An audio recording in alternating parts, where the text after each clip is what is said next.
지난주 수요일 예배 때 저희가 잠깐 개미에 관한 이야기를 나눈 적이 있습니다. 개미를 연구한 학자들의 논문을 보면 개미가 참 신기합니다. 그 중에서도 이 사람들의 연구를 보니까 개미들이 도대체 이 개미가 살아있는 개미인지 죽은 개미인지 어떻게 구분하는지 그것을 연구한 적이 있는데, 산 개미인지 죽은 개미인지는 움직임을 가지고 이게 판단하는 게 아니더라고요. 죽은 개미에게서는 이 올레산이라는 이 독특한 호르몬 냄새가 나는데, 아무리 살아있는 개미라고 하더라도 올레산 냄새가 나면 이 개미는 죽은 개미입니다. 그런데 성도도 마찬가지더라고요. 성도가 살아있는지 죽었는지는 직분을 가지고 가늠하는 것이 아니라 그 사람에게서 나는 냄새가 살아있는 성도인지 죽어있는 성도인지 가늠자가 된다는 겁니다. 인간적인 냄새가 나면 이 사람은 살아있는 것 같지만 죽은 성도입니다. 여러분, 성도에게서는 예수님의 향기, 생명의 냄새가 나야 할 줄로 믿습니다. 그런 의미에서 옆에 분 한번 보시는데 어떻게 냄새가 납니까? 어떤 냄새가 납니까? 이 시간 인사할 때에 당신에게서는 생명의 냄새가 납니다. 이렇게 한번 인사해 볼까요? 자, 시작. 당신에게서는 생명의 냄새가 납니다. 생명의 냄새가 납니다. 네, 할렐루야. 여러분, 저에게서도 목사님 냄새가 났으면 좋겠어요. 예수님의 냄새가 나고 하나님의 냄새가 나야지, 목사님 너무 인간적인 냄새가 나, 이런 큰일입니다. 여러분, 살아있으나 세상의 냄새가 나면 그 사람은 성도인지 죽어있는 사람인지 알 수가 없습니다. 우리 교회가 생명의 냄새가 진동하는 좋은 교회가 될 수 있기를 주님의 이름으로 축원합니다. 오늘 본문은 이 야곱이 형 에서와 재회하는 시간을 배경으로 하고 있습니다. 그동안 야곱의 인생을 보면 크고 작은 산을 넘어 여기까지 오게 되었습니다. 그런데 다른 산은 아슬아슬하게 넘어 어떻게 여기까지 왔지만 이번 형 에서의 산은 글쎄요, 넘어서기가 만만치 않아 보입니다. 왜냐? 그것은 야곱이 형님에게 너무나 큰 실수와 잘못을 저질렀기 때문입니다. 동생이면서 형님에게 어떻게 이럴 수 있을까? 먼저는 팥죽 한 그릇으로 형이 가진 장자의 직분을, 권한을 야곱이 빼앗아 버립니다. 그리고 별미를 만들기 위해 사냥감을 잡으러 간 사이 아버지 이삭이 눈이 보이질 않는데 염소 털로 애서인 척하면서 목소리도 변조하고 형님이 받아야 할 아버지의 축복을 가로채고 말았습니다. 그런데 이 억울한 마음의 동생에게 어떻게든 이 복수를 하고 싶은데 쥐새끼 같은 야곱입니다. 어느 순간에 눈치를 챘는지 외삼촌 밧단 아람, 외삼촌 라반의 집으로 도망치고 말았습니다. 그리고 시간이 지난 지가 20년입니다. 20년 동안 형님의 이 끓는 마음은 조금 무뎌질 법도 한데, 그런데 그게 아닌 것 같아요. 시간이 지나면 지날수록 이 에서의 복수의 칼날은 더 예리하고 날카로워집니다. 왜냐? 20년 동안 칼을 갈았으니 여러분, 그 기간만큼 무뎌진 것이 아니라 오히려 날카로워지고 말았습니다. 에서가 동생 야곱을 맞으러 오는데 혼자 오지 않고 누구 데리고 옵니까? 군인을 데리고 오는데 40명 아닙니다. 400명의 군대와 함께 칼을 차고 무장을 하고 동생을 만나러 옵니다. 왜냐? 전에는 눈치채고 어떻게 빠져나갔는데 이번에는 끝장을 내겠다는 겁니다. 여러분, 딱 형님의 이 위기 앞에서 야곱은 죽을 것 같습니다.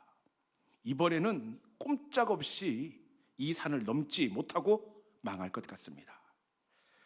그런데 동생을 가만두지 않겠다고 칼을 갈았던 20년 동안의 이 칼날이 어떻게 되느냐? 우리 본문 33장 4절에 있는 말씀 같이 한번 읽어봅시다. 우리 33장 4절 같이 한번 읽어볼까요? 자, 시작. 안고 목을 어긋맞추어 그와 입맞추고 서로 우니라. 아멘. 복수심에 불탔던 형님의 마음이었습니다. 그런데 어떻게 되었습니까?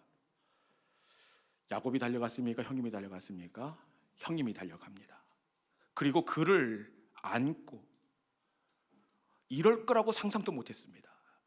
그런데 형님이 그를 안고 목을 어긋맞추고 그리고 입을 계속해서 맞춥니다. 동생에 대한 측은함과 불쌍한 마음이 들어 목을 어긋맞고 이 야곱이 환도뼈가 어긋나서 다리를 끌고 오지 않습니까? 동생에 대한 측은한 마음 때문에 이 에서가 들었던 칼을 한순간에 내려놓게 되었습니다. 여러분, 어떻게 이 한순간에 에서의 마음이 풀어지게 되었느냐? 그것은 야곱의 잔머리가 형님의 마음을 풀어놓는 것이 아니더라고요.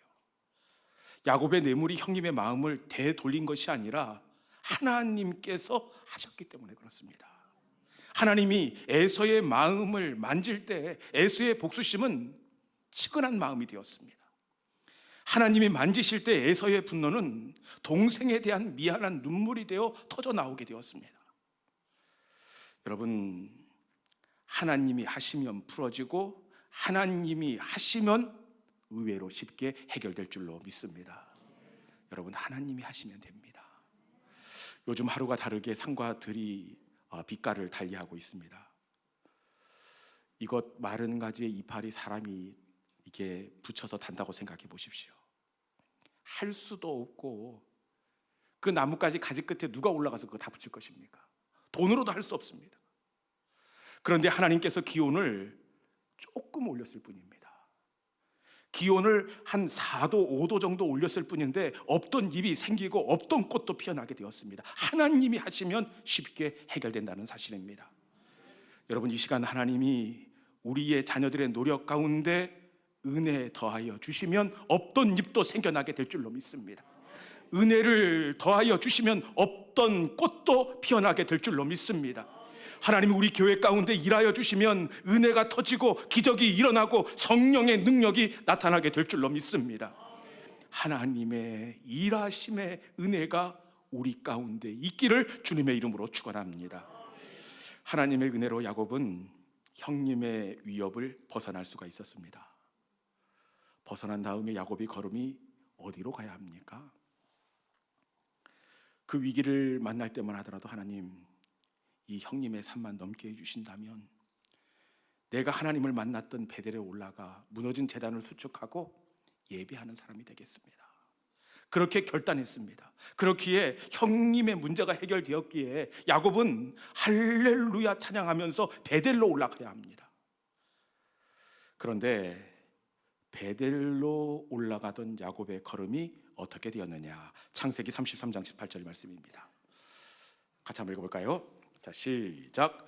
야곱이 밧단 아람에서부터 평안히 가나안 땅 세겜성에 이르러 그 성읍 앞에 장막을 치고. 아멘. 야곱의 걸음이 어떻게 되었습니까? 네, 세겜성에 머물러 장막을 쳤다. 지금 야곱은 세겜성에 머물 시간이 아니라 베델로 올라가야 합니다. 그런데 세겜성에 도착해 보니 세겜의 넉넉한 물과 가축을 먹일 수 있는 초장이 있었습니다. 문화가 있고 문명이 발달한 도시입니다. 아마 야곱이 그랬을 것 같아요. 하나님, 베델로 안 올라간다는 것이 아니라 아이들 클 때까지만, 그리고 형님의 추격을 피해서 무리가 된 가축이 조금 휴식을 취한 다음에 그리고 나서 베델로 올라가겠습니다. 이렇게 생각했을 수도 있습니다. 그런데 이것은 야곱의 생각이었지 결국에는 이어지는 말씀 뒤에 보면 밭을 사고 아주 그것에 정착하고 말았습니다. 야곱의 걸음이 세겜에 멈출 때 여러분 어떻게 되었습니까? 생각하지도 못했던 야곱 가정에 끔찍한 사고가 터져 나오는데, 머물지 말아야 할 세겜성에 머물 때에 하나밖에 없었던 외동딸 디나가 세겜성 남자들에게 겁탈을 당하는 이런 끔찍한 일을 야곱의 가정이 만나게 되었습니다. 여러분, 상상할 수도 없습니다. 동네 불량한 세겜성 남자아이들에게 하나밖에 없는 이 디나가 욕을 보였다. 여러분, 이거 어떻게 감당할 겁니까? 그리고 야곱의 비극은 여기서 멈추지 않고 그 누이의 원수를 갚으러 나아가기 위해서 야곱의 아들들이 세겜 사람들과 아주 비정상적인 약속을 합니다. 그리고는 그들의 아픔이 최고조에 달했을 때 칼을 차고 나가서 세겜성 남자들을 살해하는 그런 일이 벌어지고 말았습니다. 야곱의 가정은 한순간에 위험에 처하게 되는데, 야곱의 가정이 한순간에 무너진 이유가 어디에 있습니까? 그것은 야곱이 지나가야 할 곳에 머물렀기 때문에 그래요. 여러분, 세겜은 베델을 향해 가기 위해서 지나갈 곳이지 머물 곳이 아닙니다. 그런데 야곱은 지나간 것이 아니라 세겜성에 밭을 사고 장막을 치고 그곳에 정착하였습니다. 머물지 말아야 할 곳에 머물 때 결국 야곱의 가족은 한순간에 위험에 빠지고 말았습니다. 여러분, 하나님의 사람은 지나가야 할 곳과 머물 곳을 구별하는 사람이 하나님의 사람이 되는 줄로 믿습니다. 모든 하나님의 사람들이 실수하고 넘어지는 것을 보면 이것을 구분하지 못해서 그럽니다. 지나가야 할 곳인지 머물러야 할 곳인지, 지나가야 할 곳에 머물렀을 때에 실수하는 것을 보게 되는데, 여러분, 아브라함의 조카 롯이 왜 넘어지게 되었습니까? 그것은 롯이 머물지 말아야 할 소돔과 고모라 땅에 머물렀기 때문에 그렇습니다. 다윗이 왜 밧세바를 범하게 되었습니까? 그건 역시 머물지 말아야 할 옥상에 머물렀기 때문에 그렇습니다. 지금 부하들은 랍바성을 점령하기 위해서 전장에 치열하게 피를 흘리며 싸우고 있습니다. 그런데 다윗은 저녁에 옥상에 머물고 있습니다. 옥상에 머물면서 뭘 했을까요? 아이고, 어떻게 다윗이 이런지 모르겠어요. 성경은 고상하게 표현하는데 사실 요즘 말로 솔직히 그림을 그리면 옆집 아줌마 목욕하는 거 훔쳐봤습니다. 맞죠? 맞죠? 네. 옆집 아줌마 목욕하는 거 훔쳐보았습니다. 머물지 말아야 할 옥상에 머물면서 아줌마 목욕하는 것을 훔쳐볼 때 천하의 다윗이지만 그 마음은 이미 담장을 넘어가고 말았습니다. 그리고 결국은 남의 가정을 파탄내는 악을 저지르고 말았습니다. 여러분, 믿음은 자리를 구분하는 것입니다. 믿음은 앉지 말아야 할 그 자리에 앉지 않는 것, 머물지 않는 것, 이것이 믿음의 사람, 하나님의 사람입니다. 여러분, 오만한 자리에 앉으면 반드시 오만한 사람이 됩니다. 죄악의 자리에 머물면 반드시 죄의 그 열매를 먹게 되어 있습니다. 아무리 멀쩡한 사람도 오만한 자리, 죄악의 자리에 앉아보십시오. 그 멀쩡한 사람이 이상해집니다. 남자들이 멀쩡한데 예비군 군복 입고 예비군 훈련장만 가면 이상해집니다. 아무 데나 서서 오줌을 쌉니다. 희한합니다. 희한해. 제가 신학교에 갔는데 저 전도사님이 저럴 뿐이 아닌데 그 군복을 입고 예비군장에 가니까 그렇게 점잖고 거룩하던 전도사님이 그냥 아무 데나 바지 내리고 막 오줌을 쌉니다. 여러분, 아무리 좋은 사람도 머물지 말아야 할 그곳에 머물면 그렇게 무너지게 되어 있습니다. 제주도에서 가져온 귤나무도 제주도 있어야 귤이 맺히는데, 여러분, 아무리 품종이 좋아도 육지로 가지고 오면 탱자가 달리게 되어 있습니다. 여러분, 머물러야 할 곳에 머물러야 실력을 발휘할 수가 있습니다. 열매는 있어야 할 곳으로 옮겨오는 것입니다. 옮겨오면 여러분, 그 나무가 그 땅의 힘을 받고 나무 이상의 열매를 달게 할 줄로 믿습니다. 이 시간 우리의 삶의 자리를 돌아보시고 꼭 있어야 할 곳. 여러분, 믿음은 뭐라고요? 지나가야 할 곳인지 머물러야 할 곳인지 이것을 잘 구별하는 사람이 지혜로운 실력 있는 하나님의 사람입니다. 머물러야 할지 지나가야 할지. 여러분, 천하의 다윗이지만 옆집 아줌마 목욕하는 거 구경하려고 거기 머물렀다가 결국에는 그렇게 됐습니다. 이 시간에 우리를 잘 살피시고 머물지 말아야 할 곳, 그것을 과감하게 내려놓고 여러분 꼭 있어야 할 그곳, 영적인 시냇가로 옮겨오는 우리 모든 믿음의 성도들이 될 수 있기를 주님의 이름으로 축원합니다.